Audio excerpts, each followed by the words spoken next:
সংবিধান সংস্কার পরিষদের বিষয়ে সকল রাজনৈতিক দল আমরা একমত হয়েছিলাম। তারা জনগণের রায়কে বিভ্রান্তি দেখানোর সাহস করছে। 2/3 ক্ষমতার জোরে তারা সেটাকে অমান্য করার উপায় তারা করছে। সংস্কার হবে সেটাকে বলে অবৈধ, এমন বিচারিতা বাংলাদেশের মানুষ সহ্য করবে না। ভাইরা আমার, আমরা সংস্কার পরিষদের কথা বলছি, এটা নতুন কোন কথা নয়। ঐক্যমত্য কমিশনে 30টির উপরে রাজনৈতিক দল একমত হয়ে সকলে এক কথা বলে সংবিধানের টেকসই পরিবর্তনের জন্য, সংস্কার সাধনের জন্য, সংস্কারকে টেকসই করার জন্য সংশোধনী নয়, সংবিধান সংস্কার পরিষদের বিষয়ে সকল রাজনৈতিক দল আমরা একমত হয়েছিলাম। দুর্ভাগ্যের বিষয়, ভোটের আগে পর্যন্ত তারা ফরমালি গণভোটের বিপক্ষে বলে নাই, কিন্তু ভোটের পরে 2/3 মেজরিটি পাওয়ার কারণে তারা জনগণের রায়কে বিভ্রান্তি দেখানোর সাহস করছে।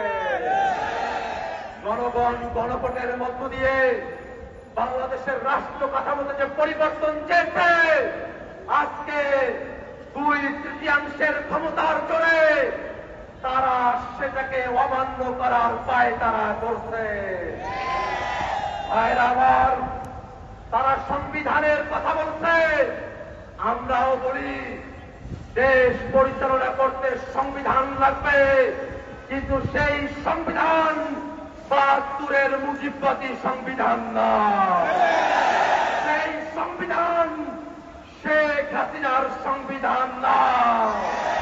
সেই সংবিধান কোন দল বিএনপির সংবিধান না। দেশ পরিচালনার জন্য সংবিধান লাগবে, সেই সংবিধান হতে হবে জনগণের সংবিধান। আর সেই সংবিধানে জনগণের কথাগুলো থাকবে, তার অন্যথা আমরা হতে দেব না। আমরা তো বুঝি আপনারা সংস্কার চান না, গণভোট চান না, তার পেছনের কারণ হল আপনারা বাংলাদেশের রাষ্ট্র ক্ষমতাকে, বাংলাদেশের সাংবিধানিক প্রতিষ্ঠানগুলোকে এক ব্যক্তির পরায়ত্ত করে রাখতে চান। গণভোট মেনে নিলে সাংবিধানিক প্রতিষ্ঠানগুলোতে নিয়োগ স্বচ্ছ হবে, আপনাদের কর্তৃত্ব এককভাবে থাকবে না। সেই কারণে আপনারা গণভোট চান না। গণভোট মেনে নিলে তত্ত্বাবধায়ক সরকারের অন্তর্বর্তীমূলক সম্মিলিতভাবে একটা কাঠামো আসবে, আপনারা সেটা চান না। গণভোট কার্যকর হলে উচ্চকক্ষ হবে ভোটের বিহার অনুযায়ী, আপনারা সেটা চান না। আপনারা মৌলিক কাঠামোর পরিবর্তন চান না, এ কারণে গণভোট চান না। আমরা বলতে চাই, সংসদে আপনাদের সংখ্যাগরিষ্ঠতা থাকতে পারে, কিন্তু বাংলাদেশের জনগণ 70% সংখ্যাগরিষ্ঠতা নিয়ে রাজপথে আছে। এই জনগণকে কোনোভাবেই অমান্য করে আপনারা টিকে থাকতে পারবেন না।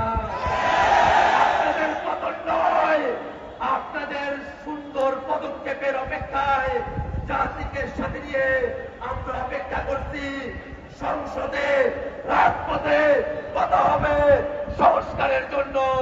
ইনকিলাব জিন্দাবাদ।